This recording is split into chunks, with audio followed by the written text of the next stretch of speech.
ஏங்க இந்தாங்க, சாப்பிடும்போது கூட நீங்க சரியா சாப்பிடல. இந்த பாலையாவது குடிங்க. உன் பொண்ணு சாப்பிட்டாளான்னு கேட்டியா? புரியலங்க. 1-2 தடவை பொய் சொன்னா பரவாயில்ல. பொய் சொல்லி பழகி பழகி பொய்யே உண்மை மாதிரி பேச ஆரம்பிச்சிட்டல ஜானகி. என்னங்க சொல்றீங்க?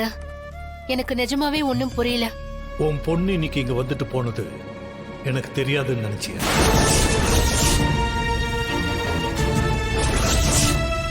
என்ன வார்த்தையே வரல? என்ன வேணான்னு சொல்லிட்டு வெளியே போனா உன் பொண்ணு, அவளை வர வச்சு என்ன ஏமாத்தி எல்லாத்தையும் பண்றீங்கல்ல?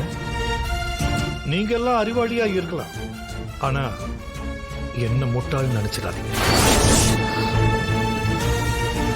ஐயோ, அப்படிலாம் நான் என்னைக்குமே நினைக்கலங்க. ஊரே என்ன மரியாதையா பாக்குது. அந்த மரியாதைய ஒண்ணு இல்லாம ஆக்குறதா உன் எண்ணமா ஜானகி? ஐயோ, என்னங்க இப்படி பேசுறீங்க? நான் எந்த காலத்திலயும் அப்படிலாம் நினைக்க மாட்டேங்க. என் உயிரை விட உங்க மரியாதை தாங்க எனக்கு முக்கியம். நீ பேசுறது ஒண்ணு, நீ நடந்துக்கிறது ஒன்னா இருக்கு ஜானகி. என்கிட்ட இதெல்லாம் மறைச்சு பண்ற அளவுக்கு என் மேல உனக்கு மரியாதை போயிடுச்சுல்ல? இல்லங்க, உங்க நல்லதுக்காக தான். என்ன நல்லது?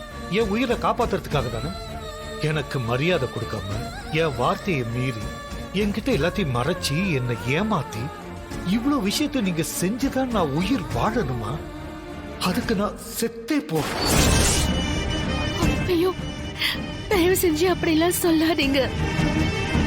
நம்ம பொண்ணு என்னங்க அப்படி பாவம் பண்ணா? நீங்க நல்லா இருக்கணும்னு தான் அவ இங்க வந்தா. நீங்க 2 பேரும் சேரணுங்கிறது தான் என்னோட ஆசை. அதுக்கு என்ன ஏமாத்தி தான் செய்யணுமா? எனக்கு வேற வழி தெரியலங்க. நீங்க நீண்ட ஆயுளோட இருக்கணும். உங்க நல்ல மனசுக்கு கண்டிப்பா நீங்க நல்லா இருக்கணும். உங்களை மாதிரி நல்ல மனசு யாருக்குமே இருக்காது. நீங்க ரொம்ப நல்லவரு. இந்த காலத்துல நல்லவனுக்கு இருக்கிற பேரு முட்டாள்னு தான். நீங்க என்ன அப்படித்தானே நினைக்கிறீங்க?